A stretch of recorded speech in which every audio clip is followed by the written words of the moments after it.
ഒരു തവണ നിങ്ങൾ ഈ സ്നാക്സ് കഴിച്ചാൽ പിന്നീട് വീണ്ടും വീണ്ടും ഉണ്ടാക്കി കഴിക്കും. അത്രയ്ക്കും ടേസ്റ്റി ആയിട്ടുള്ള ഒരു ഈവനിങ് സ്നാക്സിൻ്റെ റെസിപ്പിയാണ് കേട്ടോ ഞാൻ ഇന്ന് വീഡിയോയിൽ ഉൾപ്പെടുത്തിയിരിക്കുന്നത്. പത്തിരിപ്പൊടി ഉപയോഗിച്ചിട്ടാണ് നമ്മൾ ഈ സ്നാക്സ് തയ്യാറാക്കിയിരിക്കുന്നത്. വളരെ സിമ്പിളായിട്ട് തയ്യാറാക്കാൻ പറ്റിയിട്ടുള്ള ഒരു സ്നാക്സ് കൂടിയാണിത്. കല്ലുമ്മക്കായ അഥവാ കടുക്ക അതും കൂടി ഉപയോഗിച്ചിട്ടാണ് ഞാൻ ഈ സ്നാക്സ് തയ്യാറാക്കിയിരിക്കുന്നത്. കല്ലുമ്മക്കായ ഞാനിവിടെ നന്നായിട്ടൊന്ന് തിളപ്പിച്ചെടുത്തിട്ടുണ്ട്. നന്നായിട്ട് വേവിച്ചെടുത്തിട്ടുള്ള അതിൻ്റെ വെള്ളം ഉപയോഗിച്ചിട്ടാണ് നമ്മൾ ഈ സ്നാക്സ് തയ്യാറാക്കുന്നത്. കല്ലുമ്മക്കായയുടെ വെള്ളം ഞാനിവിടെ എടുത്തിട്ടുണ്ട്. ഏകദേശം 1.5 കപ്പോളം വെള്ളമുണ്ട് ഇത്. അതും കൂടാതെ ഒരു 5 കല്ലുമ്മക്കായ നന്നായിട്ട് ക്ലീൻ ചെയ്തൊന്ന് എടുത്തിട്ടുണ്ട്. ഈ കല്ലുമ്മക്കായ നന്നായിട്ട് അരച്ചിട്ട് നമ്മൾ ഈ വെള്ളത്തിൽ ചേർത്തിട്ടാണ് ഈ സ്നാക്സ് തയ്യാറാക്കുന്നത്. വളരെ ടേസ്റ്റിയാണ് കേട്ടോ ഈ സ്നാക്സ്. കൂടാതെ നമുക്ക് ഈ സ്നാക്സ് ഒരാഴ്ചയൊക്കെ കേടുകൂടാതെ തന്നെ സൂക്ഷിക്കാൻ കഴിയുന്നതുമാണ്. നമ്മൾ ഈ സ്നാക്സ് തയ്യാറാക്കുന്നതിന് വേണ്ടിയിട്ട് ആദ്യം തന്നെ നമുക്ക് തിളപ്പിച്ചെടുത്തിട്ടുള്ള കല്ലുമ്മക്കായയുടെ വെള്ളവും അതിലേക്ക് കുറച്ച് ഇൻഗ്രീഡിയൻസും കൂടി ചേർത്തിട്ട് ഒന്നുകൂടി തിളപ്പിച്ചെടുക്കേണ്ടതുണ്ട്. 1/2 ടീസ്പൂൺ മഞ്ഞൾപ്പൊടി, അതുപോലെ തന്നെ ഒരു 1/2 ടീസ്പൂൺ ചെറിയ ജീരകം. ഇനി നമ്മൾ ഇതിലേക്ക് ചേർക്കുന്നത് എള്ളാണ്. കറുത്ത എള്ള് 1 ടേബിൾ സ്പൂണോളം കറുത്ത എള്ളും ചേർത്ത് കൊടുക്കാം. ഇനി നമുക്ക് അതിലേക്ക് സ്വല്പം ഉപ്പും കൂടി ചേർത്തിട്ട് നന്നായിട്ട് തിളപ്പിച്ചെടുക്കണം. ഇതിപ്പോൾ ഞാൻ തിളപ്പിക്കാൻ വേണ്ടി വെച്ചിട്ടുണ്ട്. ഇത് തിളപ്പിക്കണ നേരത്ത് തന്നെ നമുക്കിതിനൊക്കെ ആവശ്യമുള്ള അരിപ്പൊടി എടുത്ത് വയ്ക്കാം. 1.5 കപ്പ് അരിപ്പൊടിയാണ് കേട്ടോ ഞാനിപ്പോൾ ഇതിലേക്ക് വേണ്ടിയിട്ട് എടുത്തിരിക്കുന്നത്. ഈ 1.5 കപ്പ് അരിപ്പൊടിയിലേക്ക് നമുക്ക് ഈ കല്ലുമ്മക്കായയുടെ വെള്ളവും അതുപോലെ തന്നെ ഇതെല്ലാം കൂടി തിളപ്പിച്ചിട്ടുള്ള ഇത് ചേർത്ത് കൊടുക്കണം. ഇപ്പം ഞാനിവിടെ ചേർത്ത് കൊടുത്തിട്ടുണ്ട്. പത്തിരിക്കൊക്കെ പൊടിച്ചെടുത്തിട്ടുള്ള വറുത്ത പൊടിയാണ് കേട്ടോ ഞാനിതിലേക്ക് വേണ്ടിയിട്ട് ഉപയോഗിച്ചിരിക്കുന്നത്.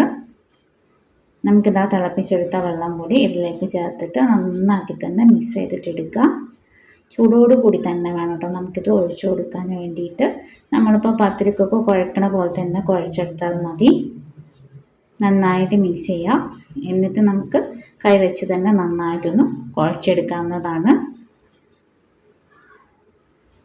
ഇപ്പോൾ ഇതാ നമ്മുടെ മാവൊക്കെ ഞാനിവിടെ നന്നായിട്ട് കുഴച്ചെടുത്തിട്ടുണ്ട്. ഇനി നമുക്ക് ഇതിൽ നിന്ന് കുറച്ചൊന്ന് പിടിയാക്കിയിട്ടെടുക്കാം. എന്നിട്ട് ഇതുപോലെ നമുക്ക് നീളത്തിൽ തന്നെ ഒന്ന് റോൾ ചെയ്തെടുക്കാം. റോൾ ചെയ്തെടുത്തതിന് ശേഷം ഇതുപോലെ ചെറിയ ചെറിയ കഷ്ണങ്ങളാക്കിയിട്ട് മുറിച്ചെടുക്കാം. നമ്മളിത് എളുപ്പത്തിലൊന്ന് ഷേപ്പ് ചെയ്തെടുക്കാൻ വേണ്ടിയിട്ടാണ് ഇങ്ങനെ ചെയ്യുന്നത്. എന്നിട്ട് നമുക്ക് കൈവെള്ളയിൽ വെച്ചിട്ട് ഇതുപോലെ നീളത്തിൽ തന്നെ ഒന്ന് ഒരു കോല് രൂപത്തിലാക്കിയിട്ട് എടുക്കാവുന്നതാണ്. ഇതുപോലെ നീളത്തിലാണ് ഞാൻ ചെയ്തെടുക്കുന്നത്.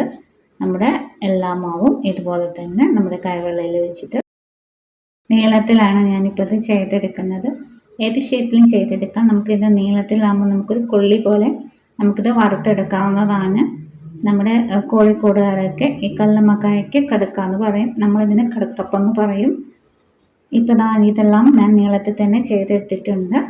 ഇനി നമുക്ക് നന്നായിട്ടൊന്ന് ഫ്രൈ ചെയ്തെടുക്കണം. ഡീപ്പ് ഫ്രൈ ആണ് ചെയ്യേണ്ടത്. കാരണം നമ്മൾ ഡീപ്പ് ഫ്രൈ ചെയ്തെടുക്കുമ്പോഴുള്ളൂ നമുക്കിതൊരു ക്രിസ്പി ആയിട്ട് കിട്ടത്തുള്ളൂ. ക്രിസ്പി ആയിട്ട് കിട്ടുമ്പോൾ നമുക്ക് ഈ കടുക്കപ്പം ഒരാഴ്ചയൊക്കെ നമുക്ക് ടിന്നിൽ നമുക്ക് സൂക്ഷിക്കാവുന്നതാണ്. ഇപ്പോൾ ഞാനിവിടെ റൈസ് ബ്രാൻ ഓയിലാണ് കേട്ടോ ഫ്രൈ ചെയ്യാൻ വേണ്ടിയിട്ട് എടുത്തിരിക്കുന്നത്. അത് നമുക്ക് ആവശ്യത്തിന് ഒഴിച്ചു കൊടുത്തിട്ട് നമ്മളിവിടെ ഇവിടെ റോളാക്കി വെച്ചിരിക്കുന്നതെല്ലാം നമുക്കിതിലേക്ക് ഇട്ട് കൊടുക്കാം. എന്നിട്ട് ഒരു മീഡിയം ഫ്ലെയിമിൽ വെച്ചിട്ട് നമുക്കിതൊന്ന് വേവിച്ചെടുക്കാവുന്നതാണ്.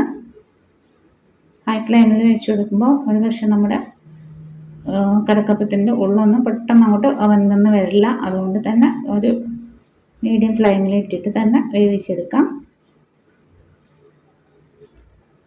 നമുക്ക് വേവുന്നതിനനുസരിച്ചിട്ടൊക്കെ ഒന്ന് ഇളക്കി കൊടുക്കാം. ഇട്ട പാടെ തന്നെ ഇളക്കി കൊടുക്കരുത്. ചിലപ്പോൾ പൊട്ടിപ്പോകാൻ ചാൻസ് ഉണ്ട്. ഇട്ട് കുറച്ച് കഴിഞ്ഞതിന് ശേഷം ഒന്ന് ചൂട് പിടിച്ചതിന് ശേഷം നമുക്കിന്ന് ഇളക്കി കൊടുക്കാവുന്നതാണ്. ഇപ്പം നമ്മുടെ കടുക്കപ്പമൊക്കെ ഒന്ന് നന്നായിട്ട് ഫ്രൈ ആയിട്ട് വന്നിട്ടുണ്ട്. നല്ല ക്രിസ്പി ആയിട്ട് കിട്ടിയിട്ടുണ്ട്. നമ്മളിപ്പോൾ അത് കല്ലുമ്മക്കായ തിളപ്പിച്ച വെള്ളത്തിൽ കടുക്ക അതായത് കല്ലുമ്മക്കായ അരച്ച് ചേർത്തിട്ടാണ് നമ്മളിത് പത്തിരിപ്പൊടിയിലേക്ക് ഒഴിച്ചു കൊടുക്കുന്നത്. അതുകൊണ്ട് തന്നെ നമുക്ക് ഈ സ്നാക്സിന് നമ്മുടെ കല്ലുമ്മക്കായയുടെ ടേസ്റ്റ് ഉണ്ടായിരിക്കും.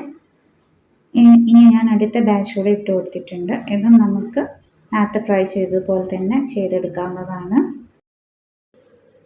ഇത് നമുക്ക് വേവുന്നതിനനുസരിച്ച് തിരിച്ചും മറിച്ചുമൊക്കെ ഇട്ടിട്ട് ഫ്രൈ ചെയ്തെടുക്കാവുന്നതല്ല. നല്ല ഡീപ്പ് ഫ്രൈ ചെയ്തെടുക്കുമ്പോഴാണ് നമ്മുടെ സ്നാക്സ് കൂടുതൽ ടേസ്റ്റി ആവുന്നത്. ഇപ്പോൾ ദാ നമ്മുടെ സ്നാക്സൊക്കെ ഏകദേശമൊക്കെ നായി വന്നിട്ടുണ്ട്. ഇപ്പോൾ നല്ല ഡീപ്പ് ഫ്രൈ ആയിട്ടുണ്ട്. ഈ സമയം നമുക്ക് എണ്ണയിൽ നിന്നും കോരി മാറ്റാവുന്നതാണ്. നമുക്ക് ഈ സ്നാക്സ് ഒരാഴ്ചയോളം തന്നെ നല്ല അടപ്പുള്ള പാത്രത്തിൽ സൂക്ഷിച്ച് വയ്ക്കാവുന്നതാണ്. ഇതുപോലെ തന്നെ ക്രിസ്പി ആയിട്ട് തന്നെ ഇരിക്കുന്നതുമാണ്, വളരെ ടേസ്റ്റുമാണ്. ഞാനിപ്പോൾ ഇതാ ഒരു കടുക്കപ്പം ഒന്ന് പൊട്ടിച്ച് നോക്കുന്നുണ്ട്. വളരെ ക്രിസ്പിയാണ് കേട്ടോ. അതുപോലെ തന്നെ കഴിക്കാൻ വളരെയധികം ടേസ്റ്റിയാണ്. നമ്മളിതിൽ കടുക്കയൊക്കെ അരച്ച് ചേർക്കുന്നത് കൊണ്ട് തന്നെ കടുക്കയുടെ ആ ടേസ്റ്റ് നമ്മുടെ കടുക്കപ്പത്തിന് കിട്ടുന്നതാണ്. അപ്പോൾ കടുക്കയൊക്കെ കയ്യിൽ കിട്ടുമ്പോൾ ഇതുപോലെ ഒന്ന് ചെയ്ത് നോക്കാം. ഫീഡ്ബാക്ക് അറിയിക്കുക. അതുപോലെ തന്നെ നിങ്ങൾക്ക് ഈ വീഡിയോ ഇഷ്ടപ്പെട്ടെങ്കിൽ ലൈക്ക് ചെയ്യാനും അതുപോലെ തന്നെ സബ്സ്ക്രൈബ് ചെയ്യാനും കമൻറ്റ് ചെയ്യാനും ഒന്നും മറക്കരുത്. നെക്സ്റ്റ് വീഡിയോ ആയിട്ട് വീണ്ടും വരാം. Thank you.